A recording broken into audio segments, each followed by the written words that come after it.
Épouvantable, c'était un homme exquis, on sait, Volinsky. On l'avait reçu ici il y a des mois et il nous avait fait rire. Et Volinsky, c'était le fils de Tunis, comme moi, et il a vécu avec les Arabes. C'est ce que c'est, il sait que c'est pas cette caricature atroce que font ces islamistes qui sont des purs de musulmans aussi. Et donc, vraiment, la gentillesse même. Ces mecs étaient vraiment délicieux, donc c'était la colère. J'avais envie d'être là, je suis allé avec une caméra, comme ça.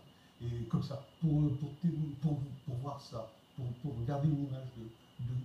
Et c'est vraiment cauchemar. Quoi. On sent dans tous vos témoignages que vous opposez à la douceur de ces gens-là. C'était les gens les plus tolérants. C'était, voilà, c'est ça. Et on est tous des enfants de ça. C'est comme une photo de classe ce matin. Parce que moi, je suis de l'âge du vieux. Et vraiment, alors top, on enlève la photo de classe. Top, on enlève. Mais mes enfants, 32 ans, 24 ans, ils sont les lecteurs de Charlie Hebdo maintenant. C'est aussi, ils étaient en larmes, ils m'ont appelé. Donc, vous voyez, toute cette écart de génération, c'est vraiment la France coquine, libertaire, formidablement intelligente, c'est ça qu'on attaque. Mais ils se disent, ces salauds en partant, on a tué Charlie Hebdo, d'abord ils ne l'ont pas tué, et ils n'ont surtout pas tué la République. Et ça c'est capital, ils ont voulu, ils ont raté. Cette solidarité du journaliste, pas seulement, elle vous touche, elle vous porte, elle vous donne de la force? Je suis un citoyen comme les autres, j'ai besoin d'eux. Ne nous laissez pas. Ne nous laissez pas seuls. Ne nous laissez pas seuls. Travaillons ensemble. Faisons en sorte que ça ne se reproduise jamais.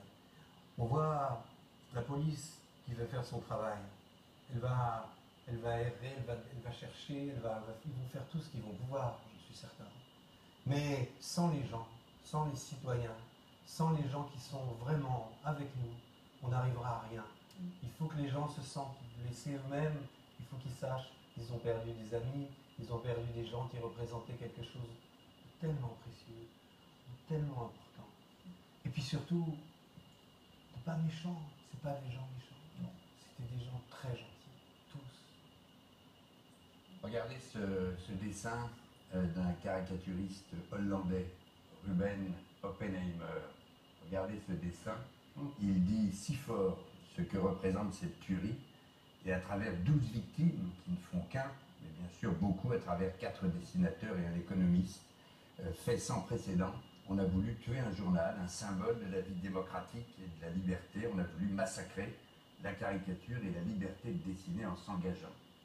Georges Volinsky, son bon sourire.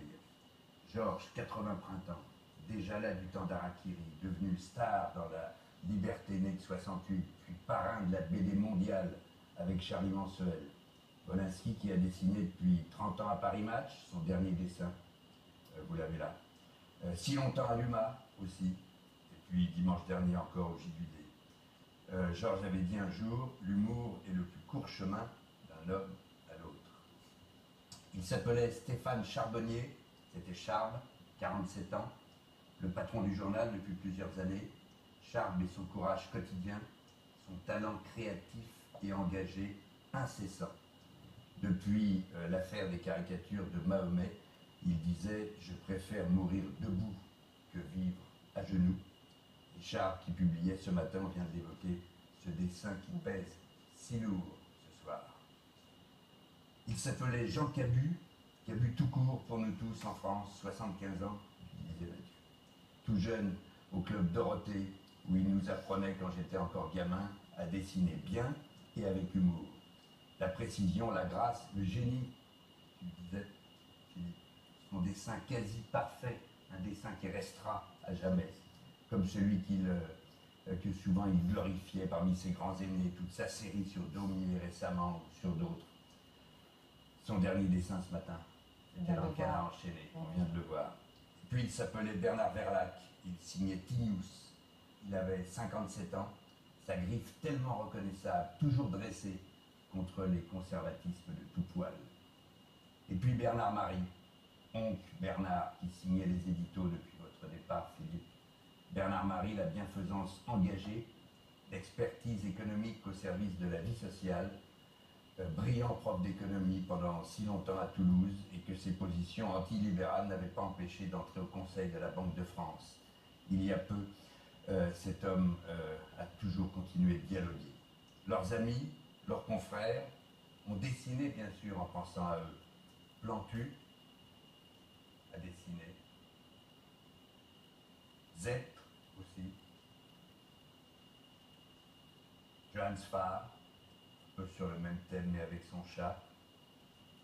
Et puis le New Yorker, une des bibles des cartoonistes, a ressorti son dessin de 2006 au moment des caricatures de Mahomet. La légende dit « Merci d'apprécier ce dessin culturellement, ethniquement, religieusement et politiquement correct. Merci. » Très bien. Beaucoup à dire, et puis une admiration pour cet être exceptionnel qui était Cabu d'abord, mais on en reparlera sans doute un petit mot sur Bernard Maris qui nous accompagnait chaque vendredi sur l'antenne de France Inter pour le débat éco juste avant 8 heures. J'ai ouvert ma boîte mail tout à l'heure et j'ai vu des mails d'auditeurs qui arrivaient et qui voulaient me faire part de leur chagrin d'avoir perdu Bernard, cette voix qui était à la fois si érudite, si joyeuse, si fantaisiste, si jeune aussi. C'est quelqu'un qui n'avait pas l'âge qu'on lui prêtait. Et voilà, c'est d'une cruauté sans. On va revoir dans un instant des archives, des images de ces hommes de bien. Mais d'abord, Anne-Elisabeth, je crois que vous vouliez revenir sur cette solidarité qui... Oui, je crois que l'appel de Philippe a été entendu. Les Français, des millions de Français, ont dit qu'ils étaient Charlie Hebdo. Je ne sais pas si vous avez vu le mouvement, c'est une vague d'émotions immense qui a submergé le net avec ce hashtag « Je suis Charlie », ce visuel très sombre sur fond noir qui a été créé par un jeune internaute qui s'appelle Joachim Ronsin et qui disait ne pas avoir de mots pour décrire son sentiment face à cette attaque terroriste. Il a posté son message, il était un peu moins de 13 heures, et quasi immédiatement, des millions d'internautes ont décidé de changer leur photo de profil pour afficher à la place ce visuel « Je suis Charlie ». Et c'est le slogan de solidarité et d'émotion qui sera décliné à la une de plusieurs quotidiens. On a parlé de la une de Libération, qui est emplie d'émotions et qui reprend également le dernier dessin satirique de Charles. La rédaction du Figaro, elle s'est réunie pour une minute de silence, je ne sais pas si vous l'avez vu. Le Figaro, dont le bandeau de une passera demain du bleu au noir, et puis l'antenne d'LCI a diffusé pendant quelques secondes, sans commentaire, le visuel noir « Je suis Charlie ». Je crois que ce matin, quand on a appris la nouvelle, vous avez aussi... Ah, on a cette image. Il est 16h, tout le personnel de LCI tient à manifester sa solidarité avec la rédaction de Charlie Hebdo. On pense très fort évidemment aux victimes et à leurs familles et on a décidé d'observer un temps de silence.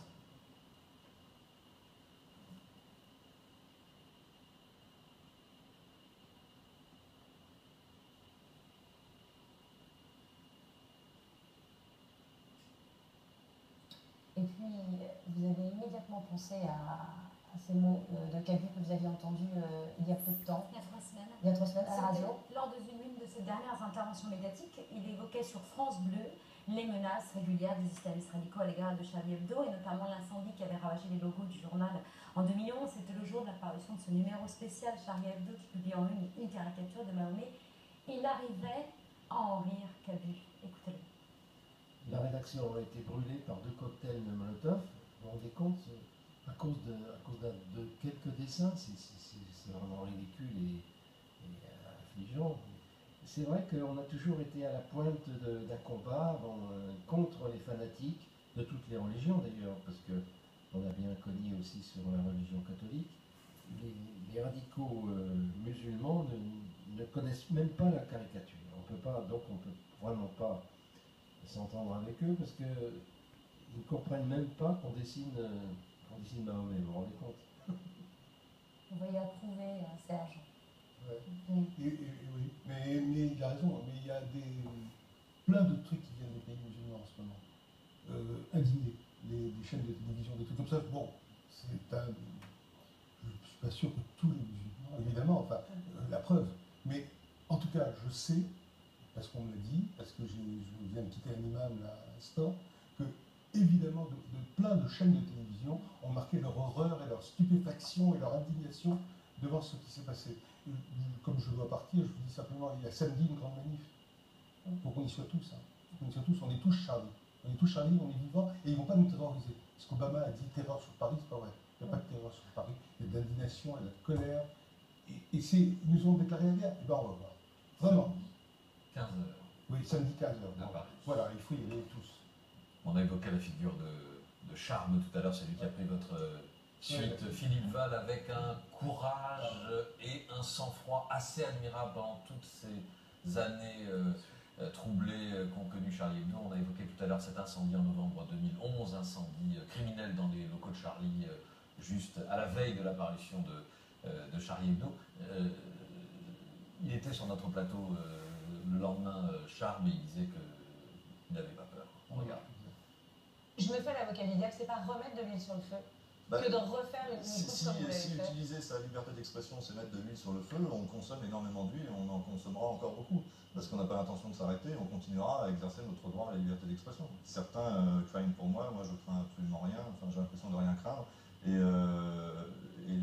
les mecs qui ont brûlé les locaux, on s'apercevra qu'ils sont pas capables de faire grand chose d'autre que de brûler.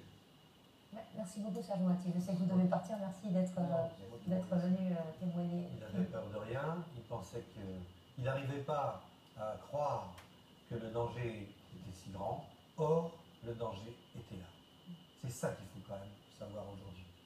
C'est qu'il avait tort, Charles. Je le connais, moi. Bon, le Cabu était pareil, moi je suis pareil, Volinsky était pareil. Bien sûr qu'on avait des doutes, mais on n'avait pas peur, parce que si on ne peut pas travailler quand on a peur. Il faut vaincre la peur, c'est très difficile. Tout à l'heure, quelqu'un disait qu'on n'avait pas peur. Si, ce soir on a peur, bien sûr, un peu, beaucoup, mais demain, on va se reprendre. Mais voilà, c'est important, ça, ce que disait Charles.